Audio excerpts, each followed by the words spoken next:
when I think about all the people I had in my circle during the birth experience, you've got your doctors, right, who have the deep medical background, the medicalized experience. You've got your nurses who are all going to be there to support you. They are looking at it from a physical perspective, from a medicinal perspective. My doula looked at the birthing experience from a much more holistic perspective, in my experience.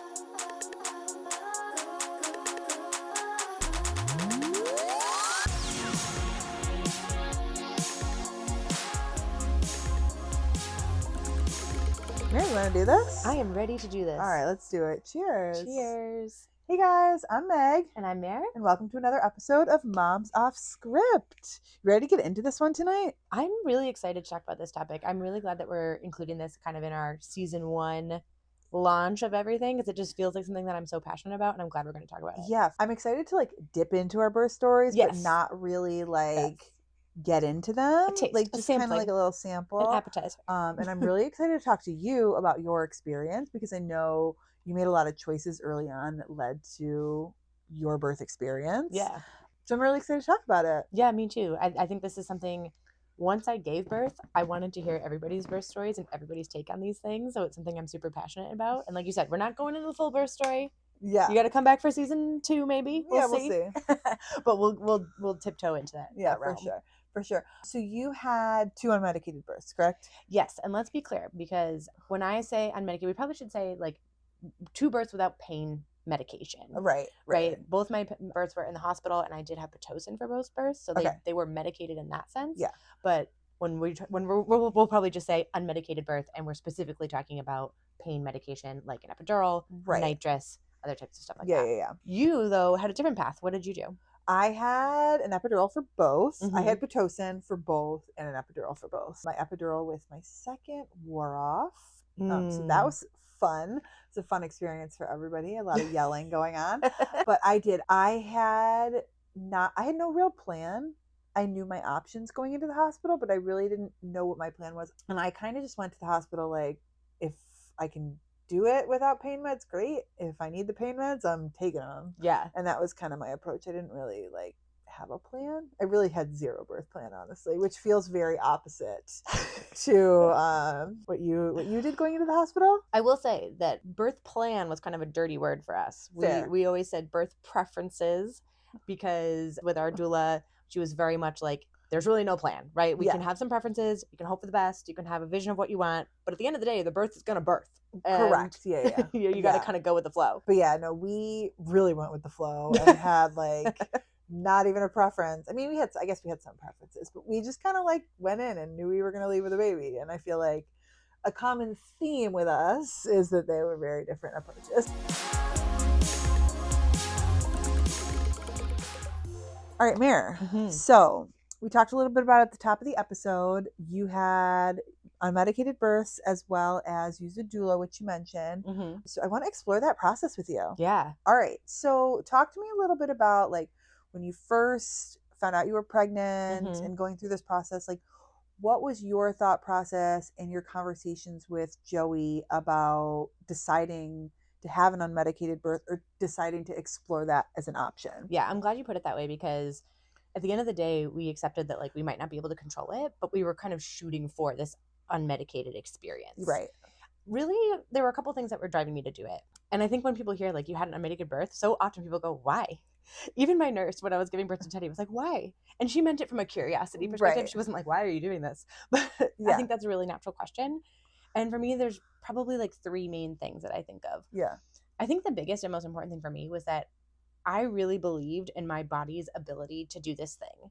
And as women, I also believe our bodies are literally built to give birth. That's not all we're good for, but we are like bioengineered to do this thing.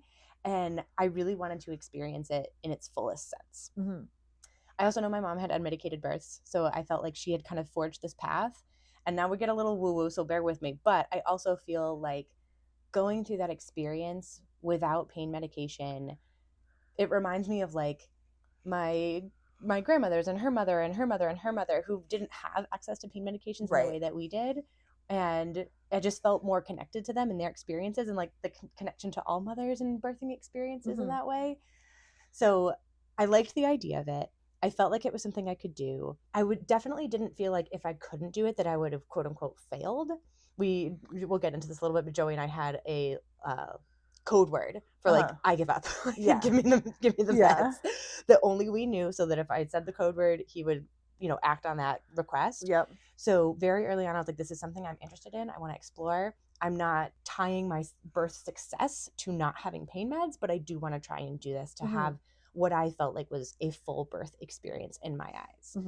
I also want to say, I don't know if I've said this explicitly yet, but this was a choice I made because I wanted to do it. I recognize not everybody wants to do this, right? Many people are perfectly happy to get pain medication in any form, and I'm so happy that you have that option. Yes. And we'll talk about this too. Like, I also want that option, right? This is what I wanted to do, and I want to talk about how I did it. If you're curious about it, hopefully this is helpful, but please don't take this as me being like, you should do X, Y, and Z. So you were exploring the unmedicated route, but you still wanted to have a hospital birth. Is that correct? Yes. What was kind of the thought process in wanting to like couple that experience? Or like, why did you want to go to a hospital versus the other options that might feel like the unmedicated route leads to those other paths? Totally. Yeah. For me, it was because I loved my doctor. Yeah. My OBGYN was phenomenal. During the course of my pregnancy, I saw all the doctors in the practice, and they're all awesome.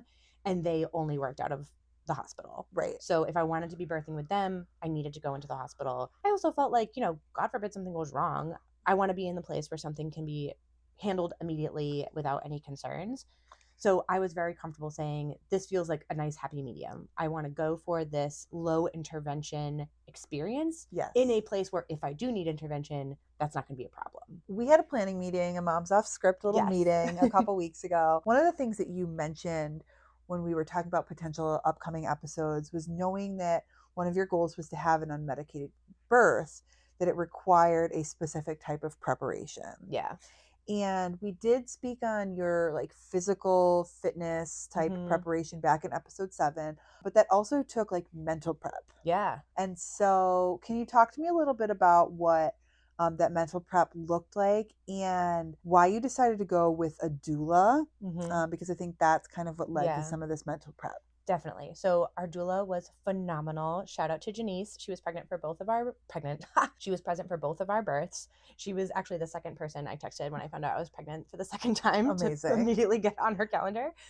But we met her through an interview process. We worked through what's that called when it's like a group of practitioners?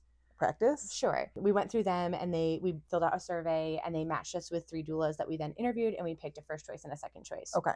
Janice was our first choice, and luckily she was available for the times that we wanted, and we ended up going with her. She was phenomenal, and I cannot say enough about having a doula because they are a fantastic addition to your care team. When I think about all the people I had in my circle during the birth experience, you've got your doctors, right, who have the deep medical background, the medicalized experience. You've got your nurses who are all going to be there to support you. They are looking at it from a physical perspective, from a medicinal perspective. My doula looked at the birthing experience from a much more holistic perspective. In my experience. She cared about my mental well-being. She cared about Joey's mental well-being. She cared about our emotional state in and around the birth experience.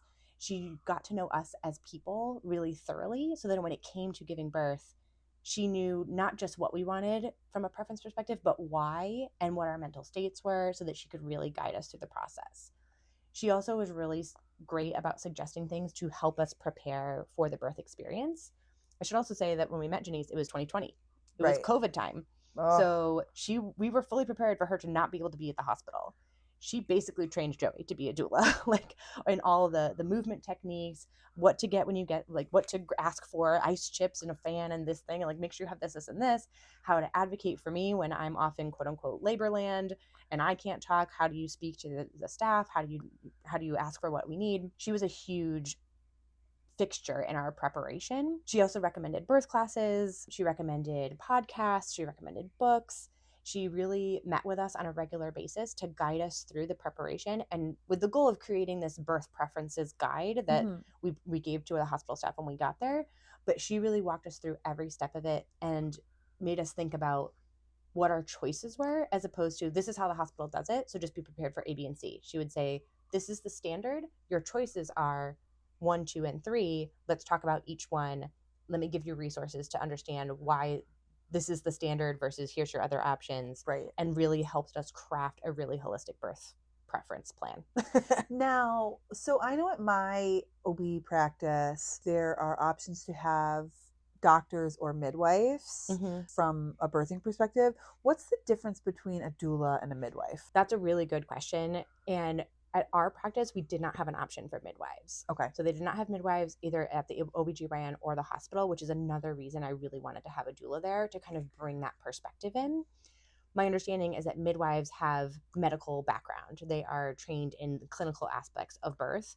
Doulas do not have a medical background in a formal sense. Right. They're there more for the physical and emotional support of the birthing couple. Okay. That makes sense. So it's kind of like doctor, midwife, doula. Yeah, I would say in terms of like formal medical training. That's Okay. how I would think about it. In terms of like how medicalized your thinking is, like a doctor is going to have a full medical background. They've gone to medical school, blah, blah, blah. A midwife is going to have maybe a more holistic view of birth, and then a doula is going to have less of the medical side and Right. more of the holistic side. So you touched on this a little bit already, but after you hired your doula, right? You hire a doula? Yes. Okay. What were some of the birth preparations that you worked on with her? So I'm going to talk a lot about the physical prep that we did. Okay. On the one hand, and this is maybe more for myself, I don't know that, I can't remember if Janice ever specifically recommended this, but I was doing a lot of prenatal yoga. Okay. And the classes I was doing, they would talk a lot about sitting in discomfort, right? And being comfortable being uncomfortable, right? You can't simulate birth pain, right? But you can practice sitting in discomfort. The way I liked to do it was wall sits. So I would do a wall sit until it was starting to feel uncomfortable, and then I would start counting and be like, okay, how long can I make it through this pain? Feeling uncomfortable. And it wasn't about like, let me get strong with my wall sit. It was like, how can I breathe through this and tolerate this discomfort and get used to tolerating that? So that was one thing in just terms of like pain tolerance building. I also feel like I generally have a pretty high pain tolerance just as a baseline. So I was really intentional about kind of curating my pain tolerance. I've also heard about people, I never did this, but like holding ice cubes or like doing other things that are like intentionally discomforting to like force yourself to practice being like sit in an ice bath. Yeah, like that. The other thing we did a lot of is we did a lot of exercises from Spinning Babies. I wish I could remember all the names of them, but I know the forward inversion was my favorite. What is Spinning Babies? Spinning Babies is a resource that encourages proper baby positioning through movement. So you'll hear people talk about it if your baby is breech. They'll say, oh, you should be doing Spinning Babies exercises to help spin your baby. Got it. Okay. Yep. So our babies were never breech, or at least they were never breech close to the birth where it was like a concern. But Janice recommended them to us just to keep movement, to help encourage good positioning. And it was really good for me. It just felt so good. I said before my favorite one was the forward inversion. This is when you kneel. I usually did it on the end of my bed. Kneel on the bed, lean forward, and walk your elbows down onto the ground. So you're essentially in like a forearm stand, but your knees are up on the bed. And then I would like stretch my legs to get my hips elevated over my shoulders and just like be upside down. And it felt awesome. Amazing. I want to do that right now. Oh my God. I could have just stayed in a forward inversion for my whole pregnancy. I would have. It was so great. So that was one. We also did the side lying release. This was one that you like lay on your side, your partner kind of holds your hip and then pulls your top leg. This is also laying on the side of the bed so it can like fall down and it gives you a nice stretch, releases your hips. Oh my God, it was so nice. Janice also gifted us a rebozo, which is a traditional Mexican birthing cloth. She actually got one like authentically from Mexico. It's like one of my treasured possessions. And she gifted that to us and taught us about it was like a belly shake. So like I would lean over, like I'd be either on hands and knees or like leaning over on the bed, and you drape the rebozo kind of scooping under your belly, and then Joey would hold the two ends and then like over my back and then kind of shake it. And it would like so cool. gently jiggle your belly, but it would be holding the weight of the baby. So it like takes the weight off your belly and then just kind of jiggles it around. It felt amazing. That sounds really cool. Oh my God, it was so great. So those were the three main exercises we did just to help encourage good positioning for birth. And then couple that with my pain tolerance exercises. Those were like physical preparation that I did. The other thing I did from a mental prep standpoint was listening to birth stories. I really was trying to cultivate this like mindset of visualizing the kind of birth that I wanted to have. I loved listening to birth stories about women who decided to go unmedicated, how they got through the pushing experience, how they got through labor, and just hearing them conceptualize it. Loved it. I could still listen to birth stories all day. Now, going through this whole process, were you concerned about, or was there any conversation about a cesarean section? Oh yeah, I really did not want to have a C-section. Mostly because I was scared of it. I was like, it's surgery. Like, I've never had surgery. It felt like the recovery would be really hard. It was a scary thing to me that I was like, I don't want to have to deal with that. A term that is often used like our doula used this term all the time, we heard it in our birth classes, was the cascade of interventions, right? So the idea is once you do something, whether it's Pitocin or the Foley balloon or whatever, well, if you take Pitocin, your contractions are a lot worse. So then you need to have pain medication because your contractions are worse. And then your pain medication slows down your labor. And then your labor gets slowed down so things stall. And then you have to have something else. Like, it just, cascade of interventions. That makes sense. And you could end up with a C-section, right? When maybe otherwise you wouldn't have. Certainly not to say, right, you only have each birth once. You don't really know what could have happened. So, grain of salt. But I really did not want to have a C-section. So I was like, what can we do to avoid a C-section? And I remember Janice saying, like, that's not really a thing. We can try and do things to lessen your chances of going down that path if that's what you're worried about. But, like, I don't want you to go down this path being like, let's avoid a C-section, right? And I'm saying that in quotes. So yeah, me personally, I was scared of having a C-section. I really did not want to. So that was definitely a motivator for me. Mm-hmm. But I was trying to put that out of my mind, right? Like, let's not focus on what I don't want. Let's try and focus on what I do. Absolutely. But I guess my question was really, like, the conversation was there. It wasn't, you wouldn't go into this conversation or this birth prep without knowing that was a potential outcome. Oh yeah. We definitely talked about, like, that could happen. Mm-hmm. I really didn't want it to happen. Right. And you were fortunate enough that I was fortunate enough that it was avoided in both.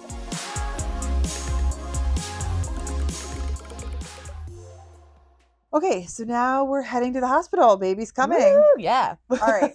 Talk to me about kind of some of the things that you wanted at your birth, whether it was before baby came, after baby came, that you definitely had to make sure that you instructed the hospital and worked with both Joey and your doula to make sure we're part of your process. Yeah, great question.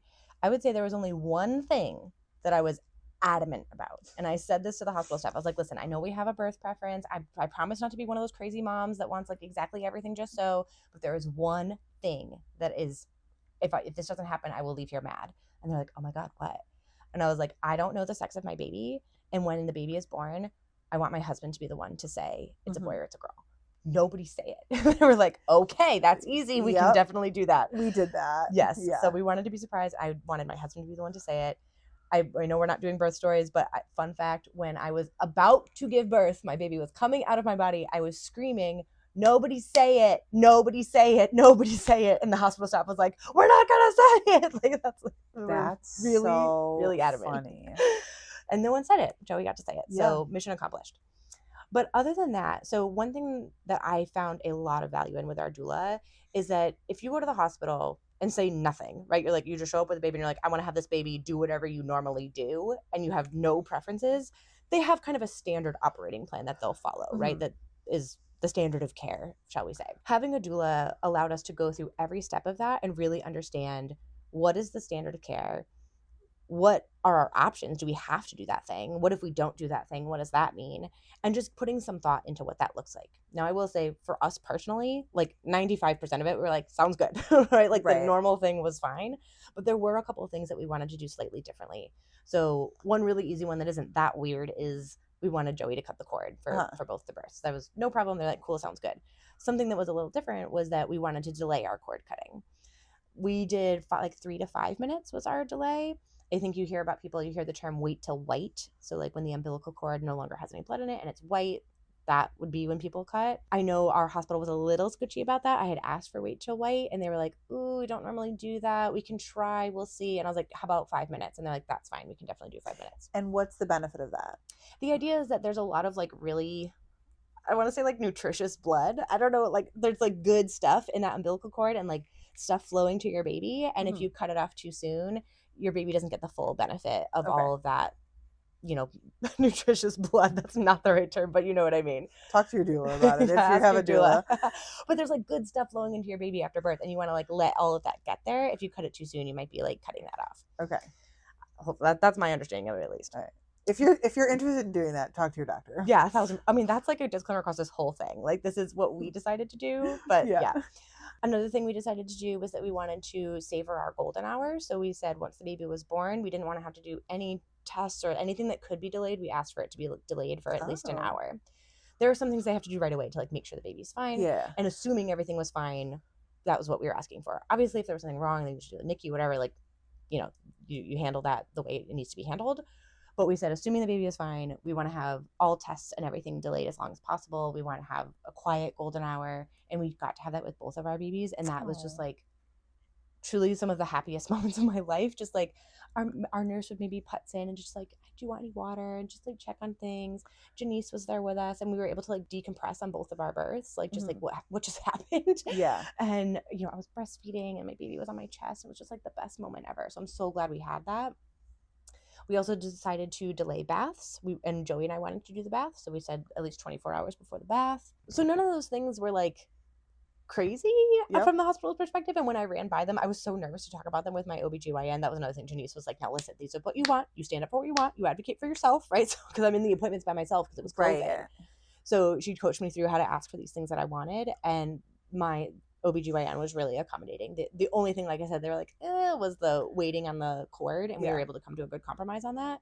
Everything else, they were like, yep, that's not bad. We could definitely do that. Like, it was definitely not what they would have done if I hadn't asked. But because I asked, they were willing to accommodate it. Amazing. Yeah. That's great. So we already know the answer to this question, but you did all this prep, you did all this work. Did you have unmedicated births? I did. The first time I did it, I had to have Pitocin. Yep. But after some period of time, my body took over contractions naturally. They stopped Pitocin because his heartbeat was decelerating. So they stopped it. And at that point, they never had to start it again. So I went on to have quote unquote natural contractions from that point on, and was able to use all my techniques and my breathing and my visualization and my pain management and movement and positions and all of that to get through that birthing experience. I will say during that birth experience, I have a very vivid memory of sitting in the bathroom, and I was leaning against the cold tile wall, like feeling the cold tile on my face, thinking to myself, do not do this again, you idiot. This is awful. Why are you doing this to yourself? You're crazy. Get through this one and then don't do it again. It was weird. I never thought about in that birth being like, I can't do this. It was more like, for the next one, don't do this again. Like, I was committed to that one, but I was like, don't do this again. And when it came to AJ's birth, I kind of said, you know what? I had the experience, which is what I wanted. I don't need to have it again, but I kind of want to. Like, if I can, cool, but I don't feel like I need to. We went into our birth experience kind of with the same game plan. I didn't have a code word this time, so I just said, if I need it, I'll tell you. There was a point at which I looked at Joey and said, I need the epidural. I can't do this. I was only 3 centimeters dilated. I was freaking out. I was in so much pain because I was on Pitocin for that entire birth experience. And Pitocin contractions, holy bananas. Yes. They are so much worse than quote unquote I regular. don't know what regular ones feel well, like. you felt the Pitocin ones. So, So after a lot of time dealing with those, I was like, I can't do it. I'm only 3 centimeters. I thought I was going to be doing it for hours more. I did not realize my doula and Joey understood that I was in transition at that point. That's why it was so bad. And by the time I would have gotten to even talk to someone about an epidural, I had the baby like literally 42 minutes later. So, so they were like, sure. We'll talk about the epidural. We'll go get someone. I'm like, oh my God, thank you. And they were like, we're not doing that. She doesn't need it. It's fine. This baby's going to be out in 3 seconds, which oh my gosh. was hilarious to me. Like, they were both like, we're not doing that, right? Yeah, no, she's fine. We're good. Oh yeah, it was really funny. All right, so obviously you can't speak on the differences between a medicated and an unmedicated birth. But what did your recovery look like, and why would you recommend an unmedicated birth and or a doula to women that are interested in kind of exploring that as an option? Yeah. I would say if you're interested, if you're listening to this and you're like, hell no, girl, give me that epidural, then that's good for you. I'm not going to recommend it to you. That's fine. But if you're like, ooh, maybe, like, this is what I experienced as the benefits, not to convince you to do it, but to give you information to help you make a decision. I think the biggest thing for me was movement, right? Once you have the epidural, ideally, you don't feel anything below the waist. So you can't move. You can't move on your own. You could have other people try and move you. But without having the epidural, I was able to move. I was able to walk. I was able to change positions. I was bouncing on a ball. I was leaning over a ball. I was laying on my side. I was laying on my back. I got up to brush my teeth at one point because I was like, I ate too many truffle fries and I'm burping truffle and this is disgusting. I'm going to throw up. Got to go to the bathroom. I was in and out of the shower many times. They didn't have birthing tubs where I was. Otherwise, I would have been in a birthing tub. But they had a shower, so I was in there all around. Like, movement was the name of the game. Before, during, and after, right? So after giving birth, basically immediately they were like, well, maybe in an hour. They gave me my golden hour. But then they were like, we want you to get up and go to the bathroom and move around and make sure you're doing okay. So pretty much right away, I got up, I went to the bathroom. They had me kind of walk around the room. They're like, you're looking great. This is awesome. They would not let me walk to the recovery room. They were like, no, you're sitting in a wheelchair. So I was like, all right, fine. But I think that was the biggest thing, was being able to move throughout the birth, being able to respond to what felt right in my body. That's kind of the second thing, is that yes, you feel the pain, but you also feel everything else. So because I feel like I went through classes to understand what was happening anatomically in my body, I really felt like I could feel it. Like I was like, okay, like especially with AJ's birth, because it was the second time around, like I felt her drop into position and my body started pushing. I was not pushing. My doctors were like, stop pushing. I was like, I literally can't. My body is doing it. I promise you I'm not doing anything. And being able to feel where she was and what was happening in my body was kind of crazy, honestly, but it allowed me to respond to it, right? Like when I felt her shift into position and my body started pushing, I was yelling, something's different, even though they had checked me like within 10 minutes and they were like, yeah, no, you're fine. And I was like, no, something is different, check again. And they looked and they're, oh my God, you're 10 centimeters, like she's coming right now. And that was crazy, right? Like, and I could feel it happening. Like I felt the change in my body. Even like, this is weird, but like even her coming out of me, like I can, to this day, I can feel her little elbows, like just I can feel that feeling of her coming out and being like, oh my God, here she is, like and that wasn't painful. Like I just want to be clear, like when it was time to push, I was like, oh thank God. Like the contractions were painful. When it was pushing, I was just like, woohoo, she's here. So like that feeling of her actually being born was like such a relief and such a rush. And like, man, I'm so glad I had that feeling, like the physical sensation. Sounds like you want to have another baby. No way, I am done. But like, I'm happy to have the memories of it. And then from a recovery perspective, obviously I have nothing to compare to, but I felt my recovery both times was really smooth, especially the second time when I had AJ. I got a toddler, so I'm running around, I'm trying to get up, I'm trying to chase after him, so I was moving a lot more. And knowing that I didn't have to, you know, baby a scar or an incision or a, you know, a wound on my back or anything like that, like I'm just back to normal-ish, like in terms of my body. Like my body is my body, and I wasn't having any other stuff going on. Right. Felt amazing. So yeah, I think for me, my recovery felt pretty smooth both times. Yeah.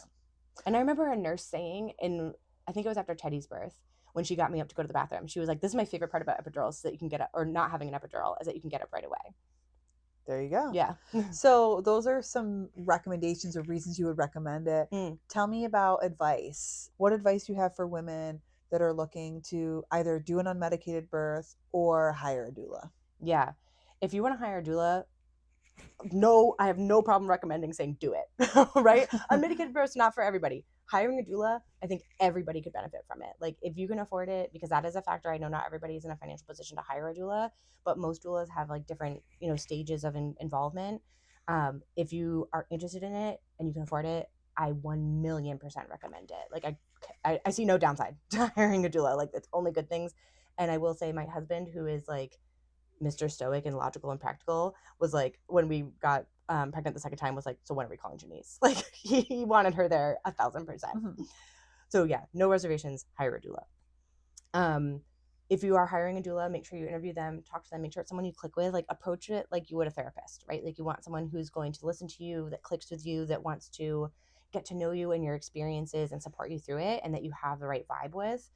That matters a ton. As far as unmedicated, I think my advice is twofold. I would say, one, try and do a lot of physical and mental prep, which I talked about, right? Like practice being uncomfortable. I know that's not fun, but like practice how do you talk to yourself in those moments? And what is your inner dialogue when you're going through something difficult? Practice telling yourself you can do it and being really positive. Also tell your partner what you need to hear, right? Like I was really clear with Joey. I was like, I need you to make me feel like a badass warrior goddess of the earth. Like that's what I want to know, is like how strong and powerful I am. He's like, okay. So like he knew the exact language that I wanted to hear. He was, really talking me up and hyping me up during the whole thing. I'm so proud of you. You're doing so great. Like I literally could not have done this without him. So think about practicing discomfort. How do you talk to yourself when you're uncomfortable? What do you want your partner and your doula to be saying to you? And be really clear about what kind of messaging you need. And then advocacy is the other thing I would say. Like when you're in the hospital setting, we were really lucky to be in a phenomenal hospital setting. They were really willing to do whatever we wanted on our birth plan. They were really comfortable working with a doula. They did not see Janice as like intervening or like a threat to their thing. Like they saw her as a teammate and really brought her right into the fold, and it was phenomenal. Not every hospital is like that. We have done a lot of prep around this, and it's not uncommon to be in a setting where they're going to look at a doula and be like, you're in my way. Or you're going to say, my epidural's not working or something. And the hospital staff's going to go, no, it's fine. Right? Like you need to be ready to speak up and advocate for yourself and what you want. And it might be really hard in a setting with a doctor and 4 nurses who've all gone to medical school, who all know what they're talking about. For you in pain to be saying, I need this, they're going to be like, okay, like, and trying to just do their jobs. Mm-hmm. Like even with good intentions, like this is not meant to like knock medical staff. They're doing their jobs and they're doing what they think is right. And they're doing what they've been trained to do. If you want something different than that, then you need to be ready to speak up and ask for it and push for it.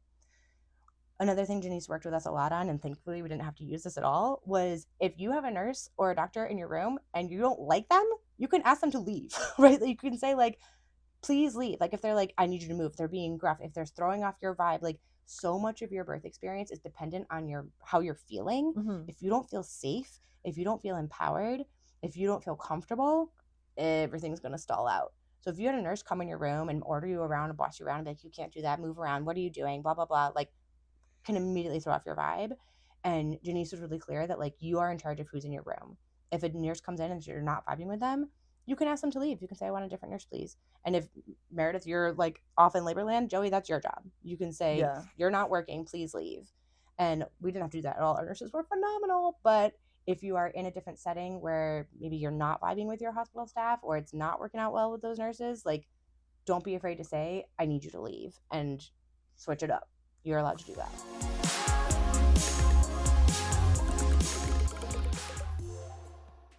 Thank you so much for sharing all that with us, Mere. Oh, it was my pleasure. I literally could talk about my own birth story forever. You do love this stuff. I love this stuff. If you can't tell, if you're listening to this and you're like, I wish I had someone to tell my birth story to, girl, text me. Just send me an email. Send Moms Off Script an email, and I will. Just gonna we'll do a Zoom call, and you can just tell me all the birth stories that you all send us. Are you ready for the lightning round? Oh God! If I'm not ready for the lightning round on this topic, I will never be ready. So, all right, let's do it. All right, quick fire answers. Go to the hospital on a full stomach or bring lots of snacks to snack on? Both.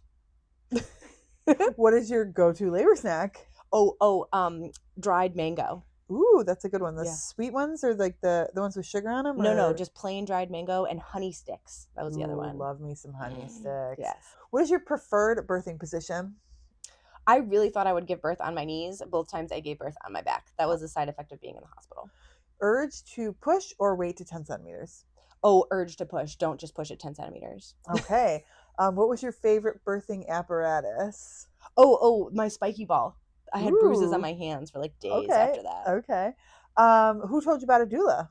Sammy, our guest Sammy Esposito. She's the best. Go listen to her episode too. Did you have a mantra? Oh, I know I did. Oh, I know it. No, that was my newborn mantra. My newborn mantra was, you are stronger than your stress. Okay. You did not have one during the birthing process? I don't think I did. That's okay. Yeah. What's the most memorable thing that Joey said to you during your first birth? I'm so proud of you. What's the most memorable thing he said during your second birth? Probably like, holy shit. Because that was the craziest birth ever. First meal after baby one? Oh, wine.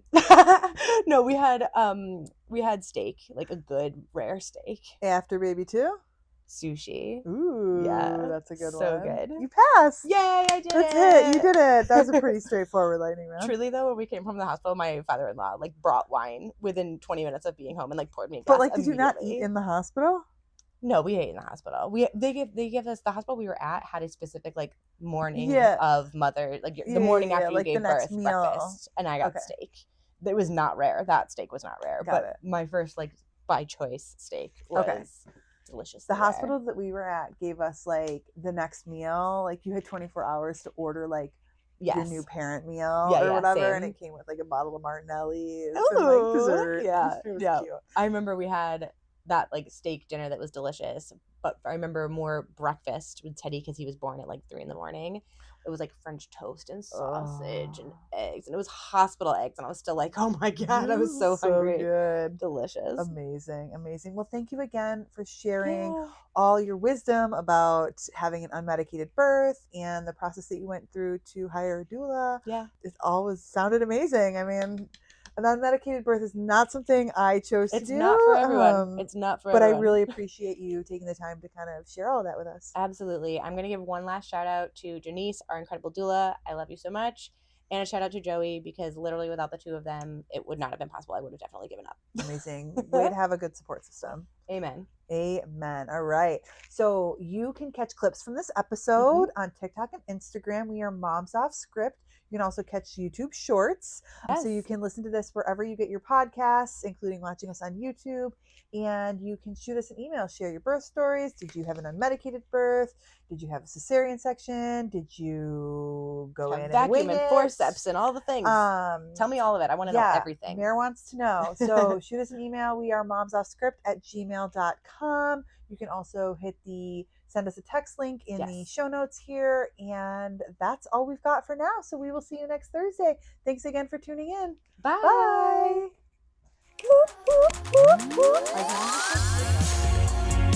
Moms Off Script is created and developed by Megg Abelein and Meredith Finch. Set design and videography, Megg Abelein and Meredith Finch. Music, Matt Beaton. Photography, Michelle Montinieri. Graphic design, Alexia Dulieu. This episode is edited and produced by Megg Abelein.